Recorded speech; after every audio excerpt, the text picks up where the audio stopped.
La nostra terra di Bergamo è ricca di tantissime cose, non siamo soltanto Polenta o Atalanta, abbiamo un territorio fantastico, abbiamo montagne, abbiamo laghi, abbiamo la parte storica bellissima, ma per fortuna esistono anche delle persone che portano avanti la cultura con la loro musica, con il loro dialetto, con il nostro dialetto, e questo è sicuramente un personaggio che si chiama il Beppi, che per diverse manifestazioni ha partecipato con noi in rappresentanza del nostro territorio, e anche questa manifestazione online ci ha fatto l'onore di partecipare con questo bellissimo video.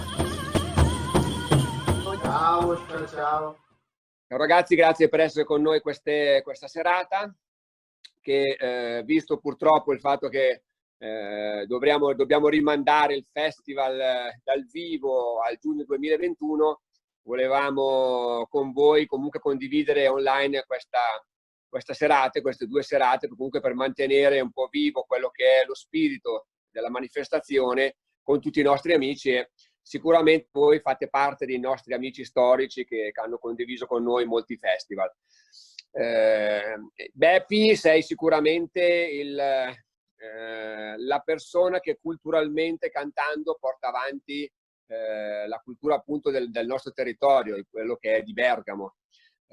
Magari non per molti nel nostro paese comprensibile il nostro dialetto, però per noi bergamaschi è sicuramente un punto di riferimento importante, proprio perché col tuo modo di essere artista sicuramente ci stai valorizzando e ci fai un po' conoscere con le tue canzoni, per cui da un punto di vista un pochettino più così di serate o di momenti così da condividere con gli amici, ci porti comunque un pochettino della nostra cultura.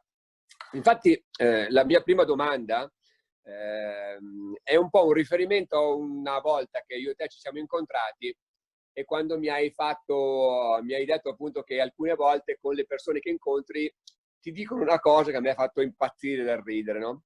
Perché se io ti chiedessi perché al posto di lavorare suoni e canti, cosa mi potresti rispondere? Ma è una domanda che tra l'altro mi fanno anche adesso, perché chiaramente essendo venuto meno l'introito di quelle 4 serate in croce che facevamo prima, giustamente quando qualcuno di fronte a me si mette a piangere, mi metto a piangere anch'io, della serie. Hai avuto delle perdite tu, ma ho avuto delle perdite anche io nel non suonare. E c'è sempre questo sguardo meravigliato di risposta, come per dire: che perdite vuoi avere tu, che suoni e canti per hobby, avrai pure un mestiere vero alle spalle. È una cosa che i bergamaschi fanno fatica, ma non è neanche tanto colpa loro, è perché un vero e proprio, come si può dire, una cultura dello spettacolo da noi non c'è mai stata. Vuoi perché le condizioni imponevano un lavoro molto più fisico, molto più manuale, vuoi perché, nonostante abbiamo avuto grandi eccellenze nell'arte, il popolo non è mai stato così vicino a quest'arte, parliamoci chiaro. Capiscono quando però vai su un'unità di misura che a loro è cara, l'euro. Poi va bene anche il dollaro, va bene anche... L'importante è chi sa soldi. Ecco che in quel momento i bergamaschi capiscono. Quindi se tu sei un cantante e basta, sei un nulla facente. Ma se sei un cantante che porta tante casse, tanti soldi nelle casse di qualcuno, allora cominci già ad avere un tuo perché. Esattamente. Devo anche dirti che però un aspetto che mi ha sempre dato parecchio fastidio, visto che abbiamo la fortuna di essere collegati con tante realtà, non soltanto di Bergamo, ma anche a livello globale, per fortuna, ma ai nostri concittadini italiani vorrei dire anche un aspetto che per noi è stato molto discriminatorio, nel senso che quando noi portiamo un evento anche importanza internazionale a Bergamo, è molto difficile, devo dire, che i media nazionali, dalle televisioni ai giornali, ci facciano riferimento, comunque vadano perlomeno a vedere di che cosa si tratta. Molto spesso appunto questo è un aspetto che io ho sempre sentito. Se poi parlo di Bergamo, facendo un po' la parte della nostra manifestazione culturale, mi guardano un pochettino e dicono: ma cosa stai dicendo? Voi a Bergamo fate una cosa di questo genere.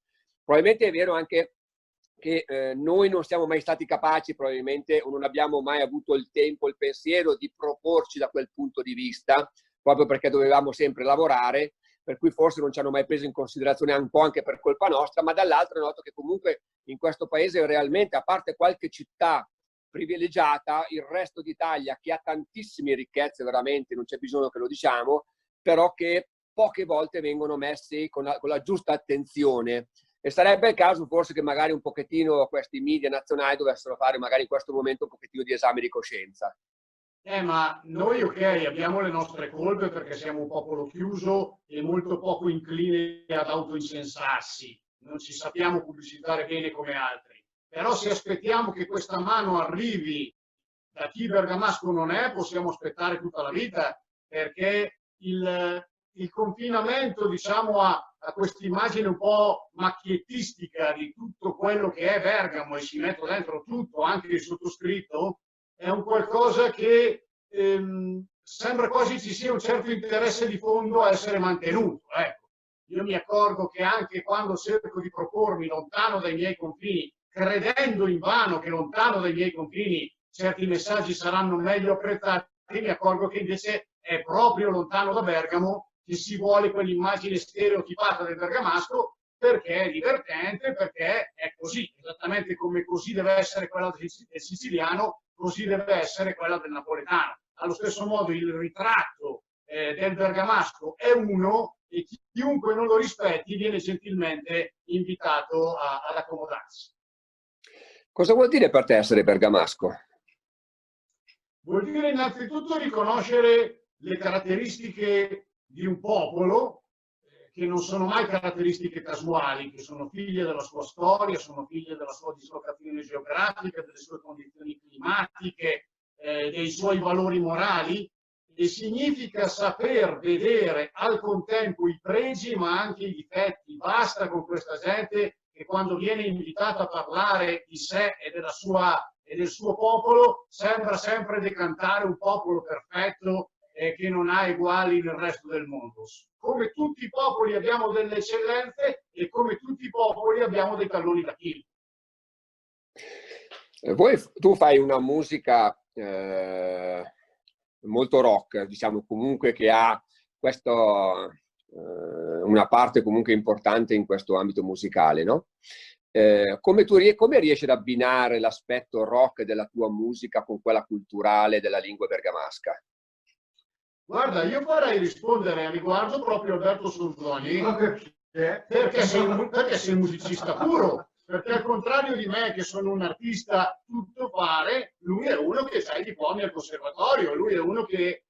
ma guardi i testi è roba tua, Ho capito, ma come ti suona il bergamasco unito a determinate sonorità? Devo dire che quando mi sono avvicinato, ho iniziato a collaborare con te, la novità per me del bergamasco dentro una musicalità prettamente rock mi ha stupito, perché l'ho trovato molto molto simile all'inglese, molto più dell'italiano, assolutamente. Sì, ci sono due valori da tenere presente quando parli di una lingua, quello fonetico e quello invece legato alla cultura che le sta dietro. Quello fonetico è esattamente quello che ha appena detto Alberto, il fatto di avere così tante parole tronche rende il dialetto nostro qualcosa di molto vagamente anglofono. Dico vagamente semplicemente perché non ha il suono delle parole piane e struzzole tipiche dell'italiano. E da un punto di vista invece culturale è come scattare una fotografia con i colori giusti oppure scattare una fotografia con qualche filtro. Ecco, l'italiano si costringe a usare il filtro, mentre il dialetto fotografa con quei colori, quindi chi conosce quei colori riconoscerà anche la fotografia. Guarda, proprio oggi con l'intervista con Giuseppe Festa dell'Ingalan, mi diceva che lui, quando è andato a preparare il suo documentario, che tra l'altro è andato sulla Rai 2, sui Sioux, su nelle riserve nel nord del Sud Dakota, la cosa bellissima che lui ha trovato è che in certi momenti lui parlava in bergamasco e loro in Lakota e quasi si comprendevano, no? Per cui adesso tu mi dici che con la lingua bergamasca, io mi ricordo appunto che una volta con un Masai si è messo a parlare con il nostro autista del pullman che ci portava in giro, erano tutti e due un pochettino alticci, ma si parlavano, hanno fatto un'ora a parlarsi, non sappiamo che cosa si sono detti, ma noi di dietro scoppiavamo a ridere come dei pazzi, detto chissà che cosa cavolo si stanno raccontando quei due, no? Per cui è sicuramente una lingua che ha delle sorprese. Queste ovviamente sono leggende e ovviamente conta anche il tono con cui uno ti dice qualsiasi cosa. Uno ti può dire anche delle vocali a caso, ma se te ne dice incavolato nero ti accorgi che è incavolato nero. Però da un punto di vista proprio semantico, analizzare il dialetto significa anche capire cosa è successo nella nostra terra e nelle terre attigue, vedere quanto sono simili determinati modi di dire, determinate parole, ci aiuta a capire anche le radici comuni con popoli che oggi invece sembrano un po' privati della loro identità dal fatto di avere una sola lingua. Cosa pensi di questo momento storico, in questo periodo di difficoltà? Perché i nostri indigeni sono 20 anni che ci raccontano quanto noi, in mondo occidentale, non ci stiamo accorgendo che se andiamo avanti così non avremo come umanità il futuro su questo pianeta, no? E forse mai come in questo momento, che magari abbiamo avuto il tempo di ascoltare, di guardarci un pochettino attorno, forse è venuto così molto chiaro questo messaggio, no? Secondo te è reale questo aspetto, cioè che dobbiamo da domani mattina, non più da tra 10 anni, ma da domani mattina dobbiamo cambiare qualcosa? Allora, che sia reale, ti rispondo sì. Che sia così facile capire questa cosa e cambiare, ti rispondo assolutamente no. Magari chi mi ha preceduto o chi mi seguirà ti darà risposte più ottimistiche a riguardo. Io non me la sento di mentire. Io, se mi dici se credo nella moralità più profonda dell'uomo, ti rispondo di no. Però, giusto per dare un po' di speranza comunque a chi ci sta guardando, mi ricollego al primo discorso che ho fatto, quello dei soldi. Nel momento in cui capiremo che meglio significa anche più redditizio, ecco che ci troveremo quasi senza saperlo ad andare nella direzione giusta. Cioè, ti faccio un esempio molto, molto banale, molto terra-terra.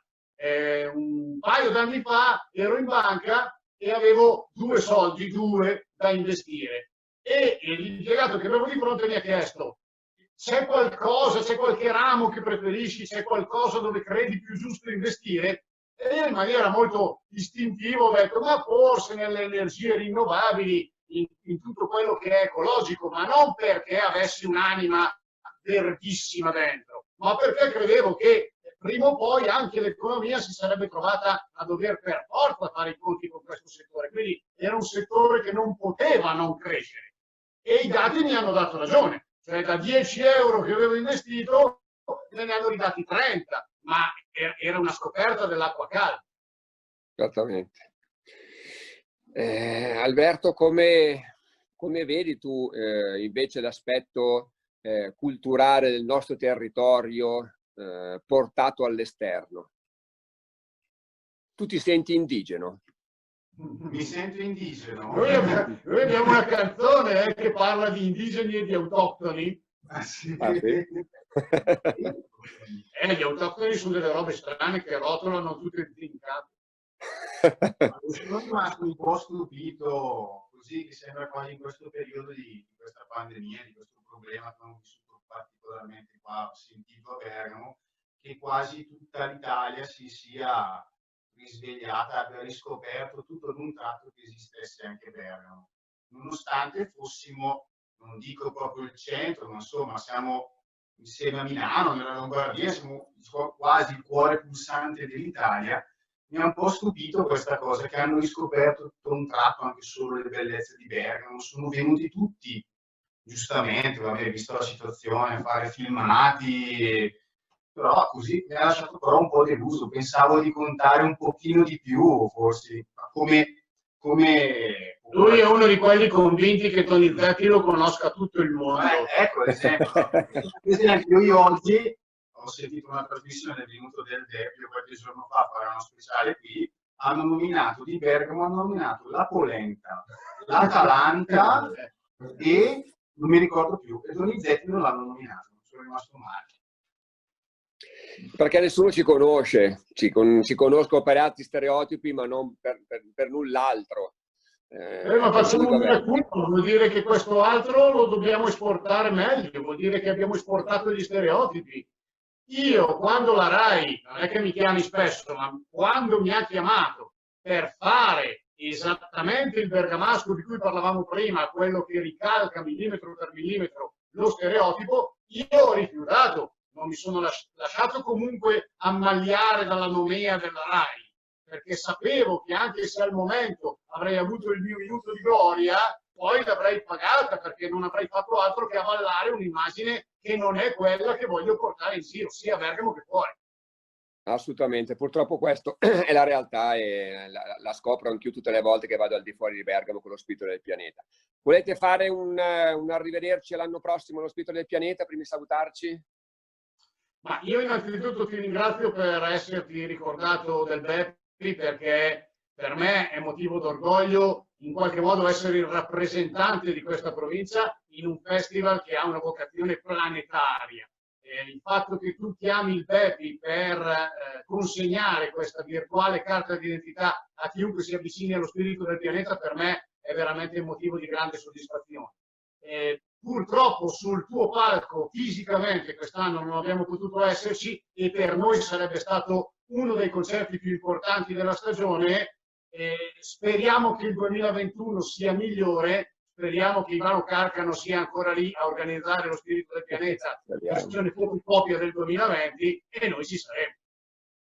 Benissimo, dai, allora ci vediamo sicuramente l'anno prossimo con 2 anni di carica di energia da tirar fuori, e un buon lavoro per tutto quello che state facendo anche per la nostra cultura. Grazie mille e a presto.